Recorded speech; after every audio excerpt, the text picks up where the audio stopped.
Formation sur les techniques de point de suture.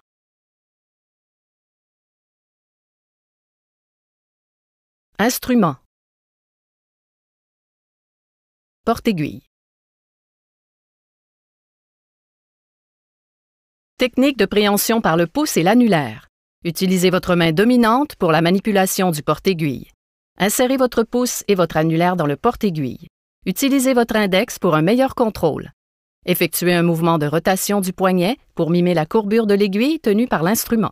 Technique de la paume. Cette technique permet une plus grande rotation de la main. Déposez le porte-aiguille dans la paume de votre main et utilisez l'index pour guider le mouvement de rotation. Répétez le mouvement pour vous familiariser. Pince Dodson à griffe. Utilisez cette pince à griffe pour tenir les tissus lors de la fermeture de plaie. Pince Dodson Brown. Une alternative à la pince Dodson à griffe serait la pince Dodson Brown. Ciseaux à suture courbe.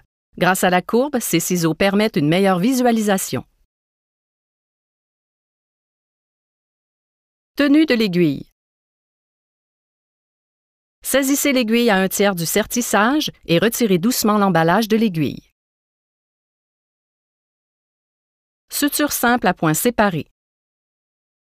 Commencez au milieu de l'incision. Avec votre main dominante, saisissez l'aiguille à 1/3 du sertissage en utilisant la pince Dodson.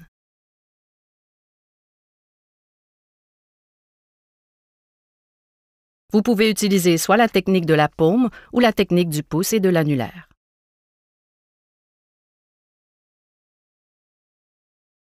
Dirigez l'extrémité libre du fil dans le sens contraire à vous. Placez l'aiguille en angle de 60 degrés par rapport à la peau du bord distal de la plaie, à 2-3 mm du bord. Piquez l'aiguille dans la peau vers vous et ressortez au milieu de la plaie, à hauteur du tissu sous-cutané. Stabilisez l'aiguille avec la pince ou le porte-aiguille en prenant soin de ne pas saisir la pointe de l'aiguille. Reprenez l'aiguille et tirez sur le fil jusqu'à ce qu'il ne reste que la longueur nécessaire pour faire les nœuds à l'extrémité libre.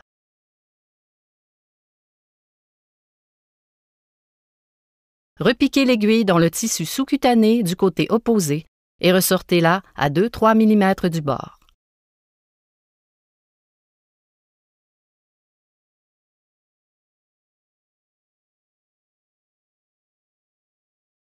Formation d'un nœud plat. Tenez le porte-aiguille dans la main dominante et le fil côté aiguille dans l'autre main. Disposez le porte-aiguille à la perpendiculaire du fil au-dessus de la plaie. Enroulez le fil côté aiguille sur le porte-aiguille. Saisissez l'extrémité libre du fil et tirez la boucle ainsi formée vers vous. Tirez le fil côté aiguille dans la main gauche dans le sens opposé à vous. Tirez jusqu'à ce que les berges de la plaie soient bien approximées. Disposez le porte-aiguille à la perpendiculaire du premier nœud et enroulez de nouveau le fil côté aiguille sur le porte-aiguille. Saisissez l'extrémité libre du fil et tirez la boucle ainsi formée dans le sens opposé à vous. Tirez le fil côté aiguille vers vous avec votre main libre. Formez un nœud plat puis répétez les étapes précédentes. Faites ainsi 4 autres nœuds.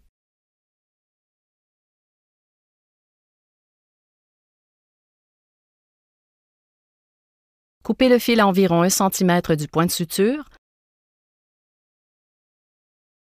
Continuez à suturer en formant d'autres nœuds en veillant chaque fois à respecter une distance égale.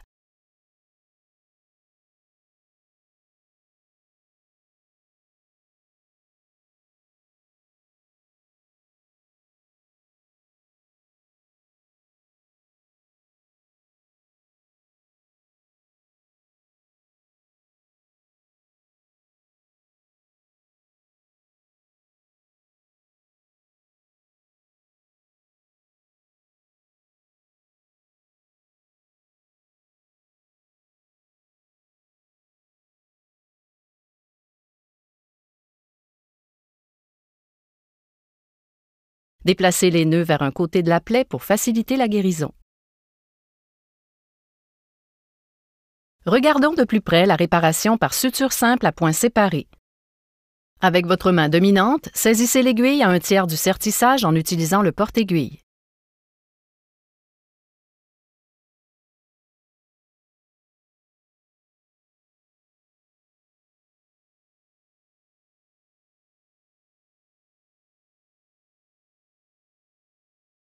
Disposez le porte-aiguille à la perpendiculaire du fil au-dessus de la plaie. Enroulez le fil côté aiguille sur le porte-aiguille pour former une boucle. Saisissez l'extrémité libre du fil et tirez la boucle ainsi formée vers vous. Tirez le fil côté aiguille dans la main gauche dans le sens opposé à vous. Tirez jusqu'à ce que les berges de la plaie soient bien approximées. Disposez le porte-aiguille à la perpendiculaire du premier nœud et enroulez de nouveau le fil côté aiguille sur le porte-aiguille. Saisissez l'extrémité libre du fil et tirez la boucle ainsi formée dans le sens opposé à vous.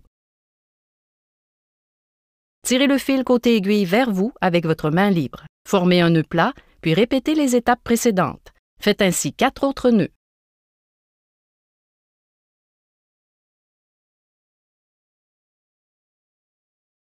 Coupez le fil à environ 1 cm du point de suture. Suture intradermique à point séparé. Dermique inversé. En partant de l'intérieur du tissu, piquez l'aiguille à la verticale dans le derme réticulaire et ressortir dans le plan superficiel. L'aiguille doit ressortir à la jonction dermo-épidermique. Tirez sur le fil en laissant 2 cm à l'extrémité libre. En partant du plan superficiel vers l'intérieur du tissu, piquez l'aiguille à la verticale à la jonction dermo-épidermique de l'autre côté de la plaie, puis ressortez du derme réticulaire. Rapprochez les berges de la plaie et formez un nœud plat.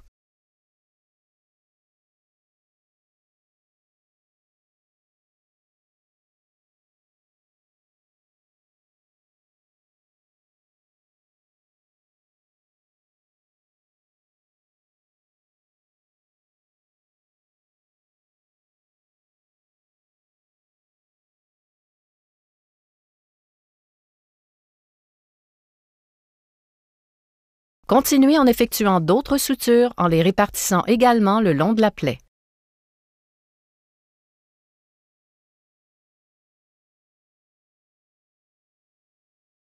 Nous recommandons d'utiliser des fils incolores pour les sutures intradermiques.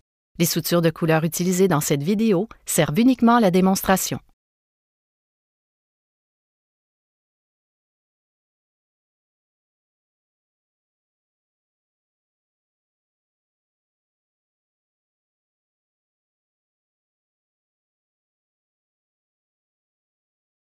Surjet intradermique. Commencez la suture intradermique à point séparé au sommet distal de l'incision. Nous examinerons de plus près cette technique de point dans la prochaine section.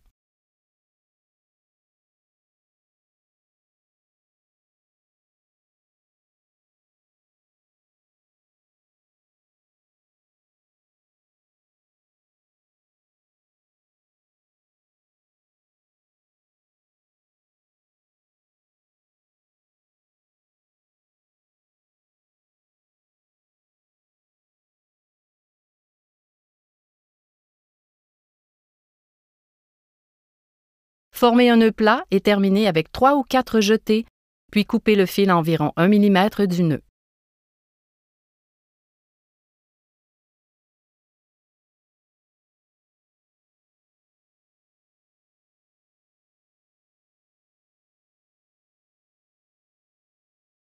Regardons de plus près la technique de surjet intradermique. Piquez l'aiguille à l'horizontale dans la peau d'un côté ou de l'autre à environ 2 mm de l'apex de la plaie.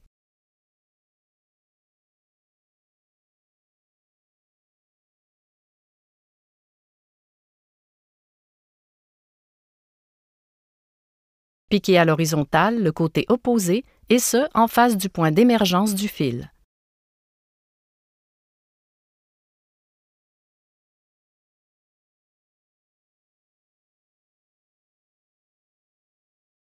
Voyons de plus près.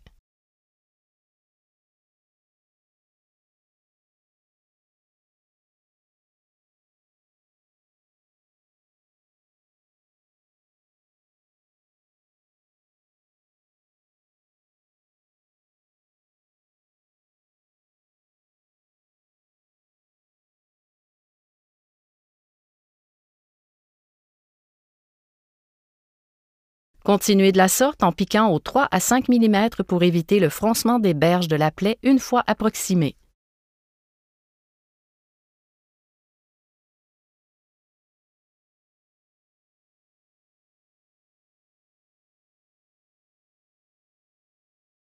Nous recommandons d'utiliser des fils incolores pour les sutures intradermiques. Les sutures de couleur utilisées dans cette vidéo servent uniquement à la démonstration.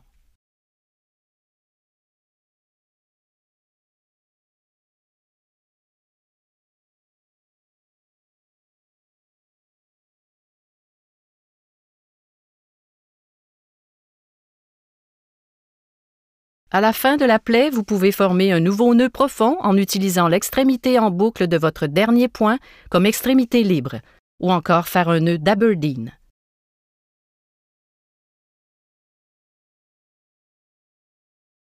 Formez un nœud plat ordinaire en utilisant la boucle du dernier point comme extrémité libre.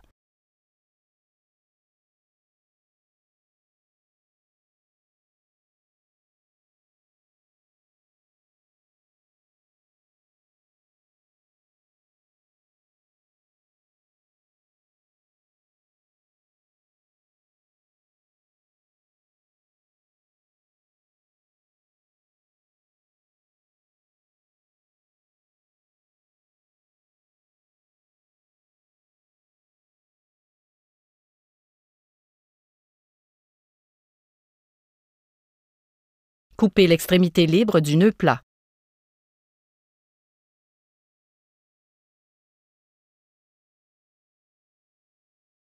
Dissimulez le nœud plat ordinaire en profondeur.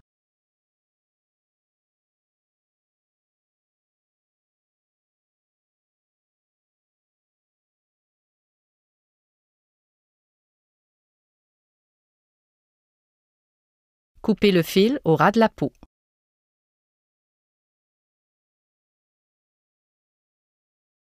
Nœud d'Aberdeen.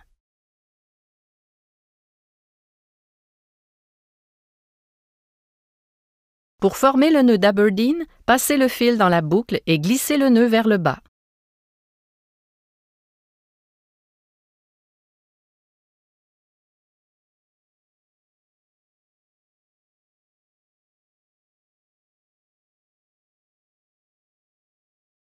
Pour la dernière jetée, passez le fil et l'aiguille dans la boucle et glissez vers le bas.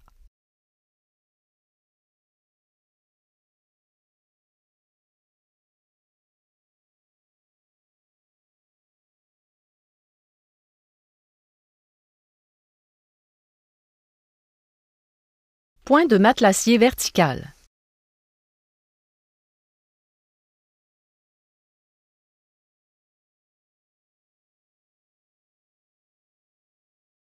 Placez l'aiguille à un angle de 90 degrés par rapport à la peau et à 7 mm du bord de la plaie.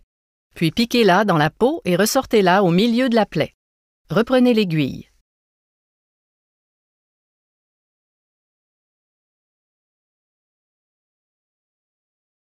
Repiquez l'aiguille dans le tissu profond du côté proximal vers vous et ressortez-la à 7 mm du bord de la plaie.